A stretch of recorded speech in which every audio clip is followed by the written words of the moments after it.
Ni hao, halo semuanya, kembali lagi dengan Nubarta. Nonton bareng kita. Makasih ya udah setia menunggu updatean dari Nubarta. Semoga kalian masih akan tetap setia bersama Nubarta sampai akhir ya. Nah, kalau gitu nggak perlu lama lagi. Yuk langsung aja kita siapkan diri dan hati kita ke episode berikutnya. Selamat mendengarkan. Di episode sebelumnya, menjelang akhir pertemuan di alam dewa kekacauan, nomor 7 telah mengundang Choyen berbicara secara pribadi. Nomor 9, bagaimana tentang pemurnian ramuannya? Ada banyak permintaan akan ramuan akhir-akhir ini. Kalimat pertama yang dibuka nomor 7 adalah menanyakan status pemurnian pil obat. Aku benar-benar minta maaf. Akhir-akhir ini, aku tidak punya waktu untuk menyempurnakan ramuannya. Choyen juga mengatakan yang sebenarnya tanpa membuat alasan apapun. Memang, perjalanan dari dunia iblis kuno kembali ke Senshi sangat ketat, sehingga dia tidak punya waktu luang untuk menyempurnakan ramuan. Tidak apa-apa, sebenarnya aku tidak mengundangmu untuk membuat ramuan. Lagi pula, bukan aku yang ingin mengkonsumsinya, kata si nomor 7. Ada apa? Katakan saja jika ada sesuatu yang ingin kamu sampaikan, tanya Choyen. Bagaimanapun, dia memiliki kesan yang baik terhadap nomor 7. Pihak lain dengan murah hati, menyediakan ramuan yang dia butuhkan 2 kali. Oleh karena itu, Choyen juga akan memperhatikan hubungan baiknya. Meskipun kualitas ramuan yang disempurnakan oleh Choyen bagus, faktanya, itu bukan menjadi daya tarik utama bagi nomor 7. Sebagai orang yang berpergian berkeliling dunia, dia tidak kekurangan melihat pil obat berkualitas tinggi dari banyak orang. Jadi, alasan mengapa dia sangat antusias terhadap Choyen, itu pasti karena alasan tersembunyi. Dan Choyen juga menyadari logika ini sejak awal. Kalau begitu, aku akan berbicara terus terang. Kamu pasti pernah mendengar dunia kuno. Dunia tempat aku dilahirkan telah binasa seperti dunia tanpa batas. Dan aku menjadi tunawisma sekarang. Sejujurnya aku telah menunggu kesempatan untuk membalas duniaku sendiri. Begitu kata-kata nomor 7 keluar, Choyen yang ada di seberangnya pun tidak bisa menahan diri untuk tidak terguncang. Jelas, berita ini sangat mengejutkan. Bagaimana dunia kuno binasa? Tanya Choyen.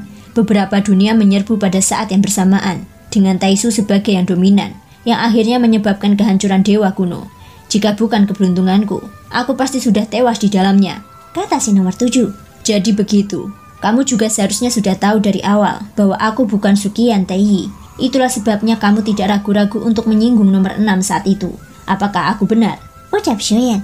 Baru pada saat inilah dia mengerti bahwa pidato yang dilakukan nomor 7 sebelumnya bukan kebetulan, tetapi dia telah mengetahui semuanya dan melakukannya dengan sengaja. Ngomong-ngomong, aku tidak memiliki kesempatan untuk mengenal Yang Mulia Zuzang, tetapi sekarang, aku benar-benar dapat berkomunikasi dengan orang yang berkuasa di puncak. Sungguh sebuah berkah. Jika kamu membutuhkan sesuatu, Yang Mulia, tanyakan saja. Semua yang aku miliki sekarang dapat diberikan kepadamu, ucap si nomor 7. Kamu tidak harus seperti ini. Taisu sekarang menyerang Senshi, karena mereka telah memilih cara ini. Senshi tidak akan menyerah. Bahkan jika Taisu mengungsi, mereka pasti akan menanggung akibatnya. Choyen berkata dengan suara yang dalam. Saat ini, Taisu berada di Senshi, dan apa yang mereka lakukan membuatnya dipenuhi dengan kebencian. Meskipun aku bepergian keliling dunia, kekuatanku sendiri tidak cukup. Jika Senshi dapat menghancurkan Taisu, aku bersedia memberikan semuanya, ucap si nomor 7. Setelah mengatakan itu, Choyen akhirnya mengerti mengapa nomor 7 menganggapnya spesial. Taisu adalah musuhnya. Dunia kuno tempat asal 7 juga hancur karena Taisu. Ini adalah situasi di mana akar masalahnya belum terhapuskan. Dan jika percikannya masih ada, hal itu akan menjadi penyebab dan akibat yang bervariasi di masa depan. Choyen tidak pernah berpikir bahwa nomor 7 akan benar-benar berbicara dengan nomor 6 secara langsung ketika Choyen baru bergabung di sini. Dan ia bahkan dengan tegas berdiri di sisi Choyen. Jadi karena inilah alasannya. Selain tebakan dari kata-katanya, Choyen juga merasa bahwa nomor 7 sudah mengetahui bahwa nomor 6 adalah Sukian Taiyi. Oleh karena itu, dia membantunya. Aku tahu situasi Senshi tidak begitu baik sekarang. Jika kamu memerlukan bantuan, tolong beritahu aku. Yang Mulia, aku pasti akan menemukan jalan, ucap si nomor 7. Oke, Senshi kekurangan kekuatan tempur sekarang. Mari kita minta puluhan ribu keabadian dewa untuk membantu dalam pertempuran. Choyen tidak sempat dan langsung menjawab. Puluhan ribu keabadian dewa. Ini, nomor 7 mungkin tidak menyangka Choyen akan berbicara begitu lugas. Puluhan ribu keabadian dewa akan membutuhkan banyak permohonan. Hahaha, aku hanya bercanda. Senshi hanya bisa menyelamatkan dirinya sendiri sekarang dan sulit mencari bantuan dari dunia lain. Sedangkan untuk Taisu, Aku akan melakukan yang terbaik untuk membayar darah demi darah dan membayar hutang darah dengan darah. Shoyan segera berkata. Yang dia katakan adalah sikapnya terhadap Taisu dan tidak ada hubungannya dengan nomor 7. Sudah hampir waktunya. Aku harus pergi. Saat aku punya waktu luang, aku akan menyempurnakan ramuannya untukmu. Selamat tinggal, ucap Shoyan.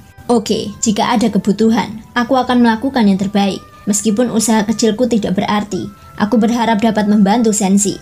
Nomor 7 tidak berkata apa-apa lagi, tapi saling memberi isyarat. Di platform batu, Shoyan pergi lebih dulu dan kemudian nomor 7. Saat berikutnya, Shoyan perlahan membuka matanya di dunia luar. Begitu dia membuka matanya, ada sepasang mata yang hampir menempel di wajahnya. Dengan mata saling berhadapan. Kamu akhirnya kembali. Apakah pertemuannya sudah selesai? Ucap Ye Beijing. Ya, Shoyan ragu sejenak sebelum menjawab. Kamu pasti punya hati nurani yang bersalah. Sialan, nomor 1 itu memaksaku keluar. Ye Beijing berdiri tegak, menggembungkan pipinya dan menyilangkan tangan di depan dada. Kelembutan itu tiba-tiba bergetar. Shoyan tanpa sadar meliriknya dan buru-buru menjauh. Kamu, sebaliknya, kamu malah tidak peduli. Jika aku jadi kamu, aku pasti sangat marah pada nomor 1 sialan itu. Lagi pula, apa yang kamu takutkan? Aku sudah menceritakan semua kecurigaanku. Katakan padaku, apakah analisisku masuk akal? Mendengar ini, Shoyan tersenyum pahit dan menggaruk kepalanya, tapi tidak mengatakan apapun. Jadi menurutmu, kepala divisi pengendali kehidupan bukan nomor 1? Ye Beijing melihat ekspresi Shoyan dan tahu jawabannya. Shoyan mengangguk. Memang, nomor 1 sangat mirip dengan kepala divisi pengendali kehidupan. Dan fakta bahwa 8 orang di alam dewa kekacauan, semuanya dikendalikan olehnya. Aku tidak tahu siapa yang bertanggung jawab atas organisasi ini. Dan aku tidak memperdulikannya sekarang, ucap Shoyan. Meskipun Shoyan memiliki beberapa tebakan di benaknya, dia tidak akan mengatakannya dengan mudah, karena tidak ada bukti nyata. Dan bahkan jika dia menangkap kepala divisi pengendali kehidupan, lalu apa yang akan terjadi? Jadi sekarang bukan waktunya untuk peduli siapa yang bertanggung jawab atas divisi pengendali kehidupan. Lebih baik memikirkan bagaimana cara menyelamatkan tahanan roh dan Ratu Kuil kuno yang berada di tangan Taisu. Ya, kamu terlalu lemah sekarang, dan sepertinya kamu tidak punya hak untuk peduli. Bibir Shoyan berkedut saat mendengar ini. Meskipun ini benar, tapi tidak perlu mengatakannya secara langsung. Mundur, aku akan membuat pil obat. Dengan lambaian tangannya, kuali obat tiba-tiba muncul dan mendarat dengan suara keras. Kemudian, nyala api membumbung dan bahan obat yang tak terhitung jumlahnya berterbangan di dalamnya. Ye Beijing tidak marah. Sebaliknya, matanya bersinar terang. Dia melihat pemandangan ini dengan heran. Seolah-olah ini pertama kalinya dia melihat seorang alkemis memurnikan obat. Sekarang Shoyan sedang menyempurnakan pil pengembalian mimpi. Pil ini memiliki efek ajaib dan juga yang paling mahal di antara 3 pil yang diberikan oleh nomor 7.